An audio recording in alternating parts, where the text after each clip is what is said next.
ఈ మధ్య సోషల్ మీడియాలో తెగ వైరల్ అవుతున్న పేర్లలో కుర్చీ మడతపెట్టి తాత పేరు ఒకటి. కుర్చీ మడతపెట్టి అనే ఒక్క డైలాగ్తో సోషల్ మీడియా మొత్తం ఫేమస్ అయిన ఈ తాత ఇప్పుడు ఇంకా వైరల్ అయ్యాడు.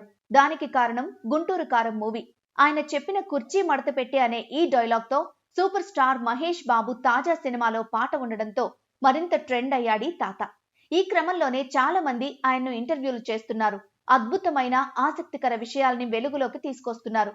సోషల్ మీడియాలోనే కాదు, బయట కూడా ఈయన గురించి తెలుసుకునేందుకు చాలా మంది తెగ ఆసక్తి కనబరుస్తున్నారు. ఇలా కొన్ని ఇంటర్వ్యూల్లో పాల్గొన్న ఈ కుర్చీ తాత తన పర్సనల్ లైఫ్ కు సంబంధించిన అనేక విషయాల్ని వెల్లడించాడు.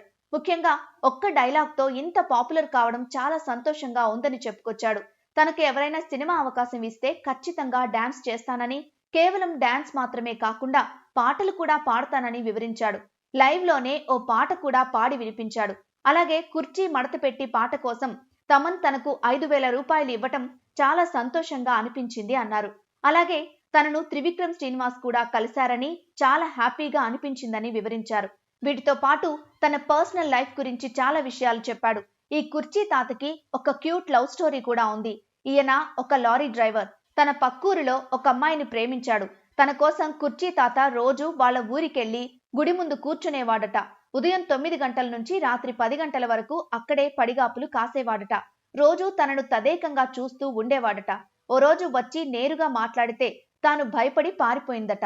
కానీ ఆ తర్వాత కూడా అతను అలాగే చేయడంతో ఓ రోజు ధైర్యంగా వెళ్లి మాట్లాడిందట. అప్పుడే కుర్చీ మడతపెట్టి తాత, నేను నిన్ను ప్రేమిస్తున్నా, పెళ్లి కూడా చేసుకుంటానని తన మనసులోని మాటలను ఆమెకు వివరించాడట. మొదట్లో కాస్త డౌట్ వచ్చినా ఆయన ఆ భయాన్ని కూడా తన ప్రేమతో పోగొట్టాడట. అలా కుర్చీ తాతలో సిన్సియారిటీ నచ్చిన ఆమె అదే విషయాన్ని తన తల్లికి చెప్పింది.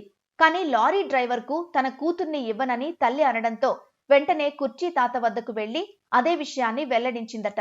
దీంతో ఖచ్చితంగా నేను నిన్నే పెళ్లి చేసుకుంటానని ఆమెను తీసుకెళ్లి స్నేహితురాలి ఇంట్లో దాచిపెట్టాడట.